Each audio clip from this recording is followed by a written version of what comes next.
Good afternoon, folks. Robert Chappell here, Executive Editor of Madison365 with your daily update for Tuesday, April 12th. We will hit the COVID stats first. It's going to be a brief update today. The COVID news is actually kind of good. It's better than it's been lately. We've been kind of having this mini surge of cases, going from about 300 a day, a little over 300 a day a couple of weeks ago. Now we're at 640 for today is the 7-day average. Okay, that includes 610 confirmed cases today. That's only slightly higher than yesterday. Yesterday was 620 something. So it's kind of leveled off.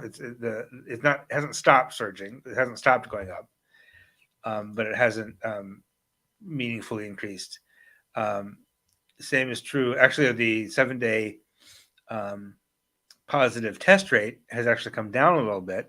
It was 4.7% yesterday. It is now 4.5%. So the new cases and the percent of positive tests, those are the numbers regarding the spread of the virus, are higher than we want them to be, right? But not significantly higher than yesterday. And the percent of positive test is actually lower than yesterday. The consequence numbers, which is to say the hospitalizations and deaths, are also steady today. 147 people currently hospitalized. That's 2 more than yesterday, but 8 fewer than a week ago. 27 of those folks are in intensive care right now. So that, basically steady for the past week or so. The 7-day average of deaths confirmed is now at 2, which is as low as it's been in a long time. A long time. Going back to like July of last year.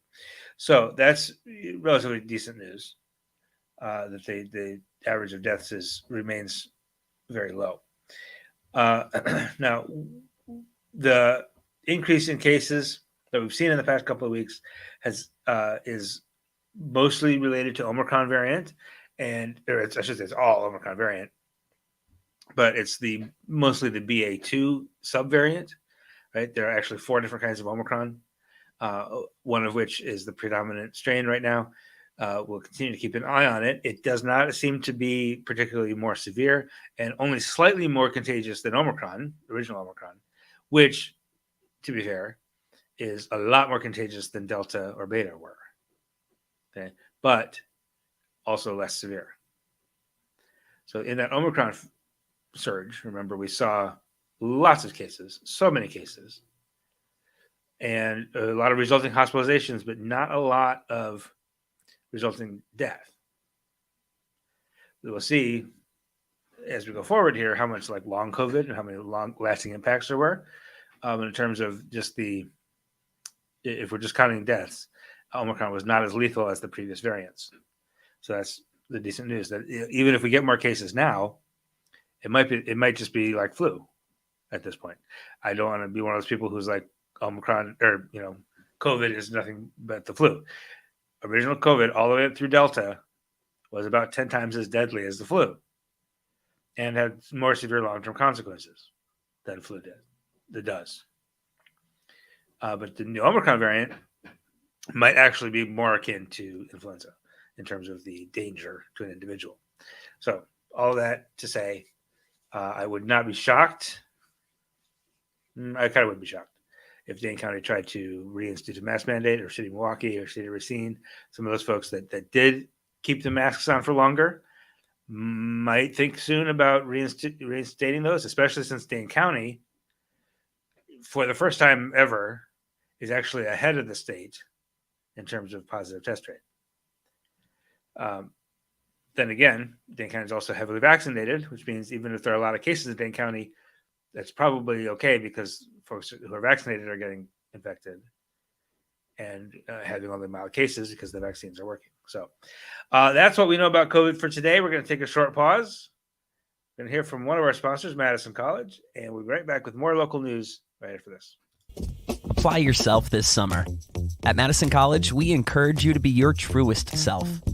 You're a trendsetter. Whether it's the clothes you're wearing, the music you're listening to, or the new game you're playing, you're into it first. Friends and family seek your advice because you're a natural born leader. For you, life is all about taking things to the next level. And at Madison College, we can't wait to see what you do. Apply yourself this summer. All right, thanks for sticking with us. Just a couple more stories I want to draw your attention to. First of all, there's a new program at the University of Wisconsin in partnership with Centro Hispano and funded by the Wisconsin Partnership Program called New Esperanza, Nuestro Cultura de Salud, which is, pardon my pronunciation, means hope, our culture of health. And these are some students and leaders in that program. It is a certificate program in bilingual, bicultural mental health service. So students in counseling psychology, in the school of education, school counselor, future school counselors,